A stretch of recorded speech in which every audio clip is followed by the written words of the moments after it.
Hello বন্ধুরা, সুন্দরী হেসেলে আপনাদের সকলকে স্বাগত। আজ আমি আপনাদের সাথে শেয়ার করব তেলকই রেসিপি। এই তেলকই বানানো খুব সহজ আর খুব কম উপকরণ দিয়েই বানানো যায়, আর গরম গরম ভাতের সাথে খেতেও অপূর্ব লাগে। তাহলে চলুন দেখে নেওয়া যাক আজকের তেলকই আমি কিভাবে বানাই। তেলকই বানানোর জন্য সবার প্রথমে আমি এখানে কই মাছ নিয়েছি, আর মাছগুলোকে আমি ভালোভাবে কেটে ধুয়ে পরিষ্কার করে নিয়েছি। এরপর আমি এর মধ্যে দিয়ে দিচ্ছি স্বাদ মতো লবণ। এখানে আমি 1 চা চামচ পরিমাণে লবণ দিলাম।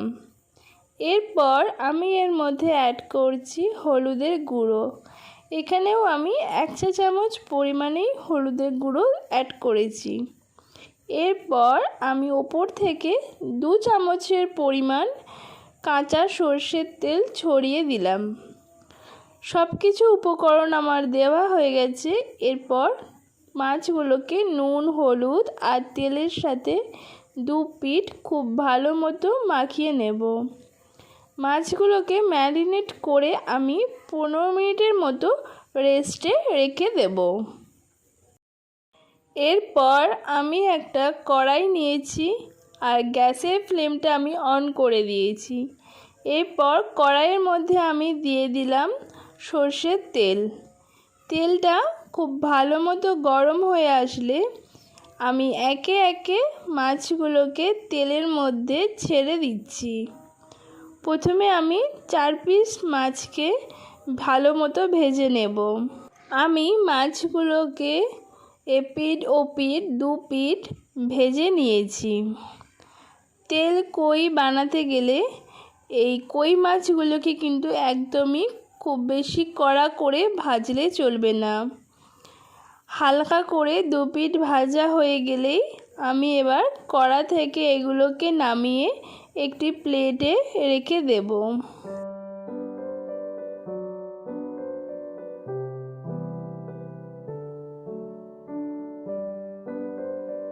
এরপর ওই মাছ ভাজার কড়ার মধ্যেই আমি কিছুটা তেল অ্যাড করে দিয়ে দিলাম প্রথমে কালো সর্ষে। এরপর এর মধ্যে অ্যাড করব পেঁয়াজ বাটা। এখানে আমি মিডিয়াম সাইজের 2টো পেঁয়াজকে ভালো মতো বেটে নিয়েছিলাম। সেই পেঁয়াজ বাটাটা আমি তেলের মধ্যে হালকা নাড়াচাড়া করে একটু ভেজে নেব। পেঁয়াজটাকে কিন্তু প্রথমে তেলের সাথে খুব ভালোভাবে নাড়াচাড়া করে ভাজতে হবে, যতক্ষণ না পেঁয়াজের কালারটা চেঞ্জ হয়ে ব্রাউন কালার চলে আসে। এরপর এর মধ্যে আমি দিয়ে দিচ্ছি 1/2 চা চামচ পরিমাণে আদা বাটা। এখানে কিন্তু আমি কোনো রকম রসুন বাটা ইউজ করব না, আর আদার পরিমাণটাও কম রেখেছি। আদা বাটাটা দিয়েও কিন্তু খুব ভালো মতো নাড়াচাড়া করে ভেজে নিতে হবে, যাতে আদার যে কাঁচা গন্ধটা আছে সেটা পুরোপুরি চলে যায়। এরপর আমি দিচ্ছি 1 চা চামচ পরিমাণে কাঁচা লঙ্কা বাটা, আর দিচ্ছি টমেটো বাটা। এখানে আমি মিডিয়াম সাইজের 2টো টমেটোকে বেটে নিয়েছি। কাঁচা লঙ্কা আর টমেটো বাটাটা দেওয়ার পরেও খুব ভালো মতো নাড়াচাড়া করে এটা ভেজে নিতে হবে। টমেটো দেওয়ার পর কিন্তু অনবরত এটা নাড়াচাড়া করে ভাজতে হবে, যতক্ষণ না টমেটোটা কুক হয়ে ভালো মতো তেল ছেড়ে আসে। এরপর আমি এর মধ্যে দিচ্ছি 1 চা চামচ পরিমাণে হলুদের গুঁড়ো, আর খুব সুন্দর কালার আসার জন্য 1 চা চামচ পরিমাণে কাশ্মীরি লাল লঙ্কার গুঁড়ো, আর 1/2 চা চামচ পরিমাণে জিরের গুঁড়ো, আর দিচ্ছি 1 চা চামচ পরিমাণে লবণ। আপনারা আপনাদের স্বাদ মতো লবণটা দেবেন। ব্যাস, আমি এই রেসিপিতে আর কোনো রকম মশলা ইউজ করব না।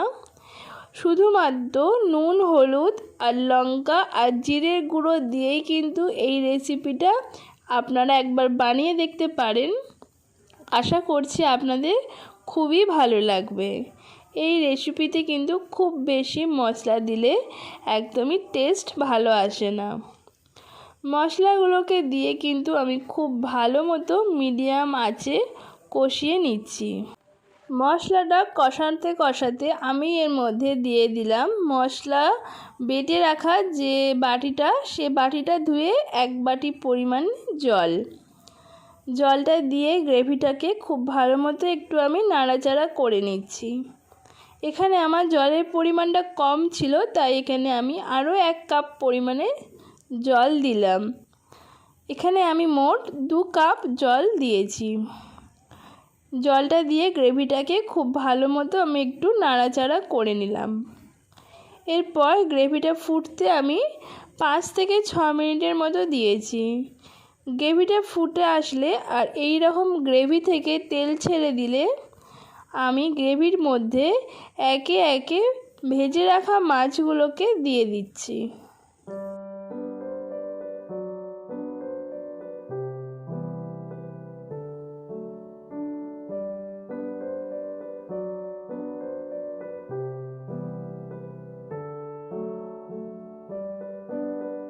মাছগুলোকে গ্রেভির মধ্যে দিয়ে আমি একটু হালকাভাবে গ্রেভির মধ্যে এটাকে নাড়াচাড়া করে নিচ্ছি।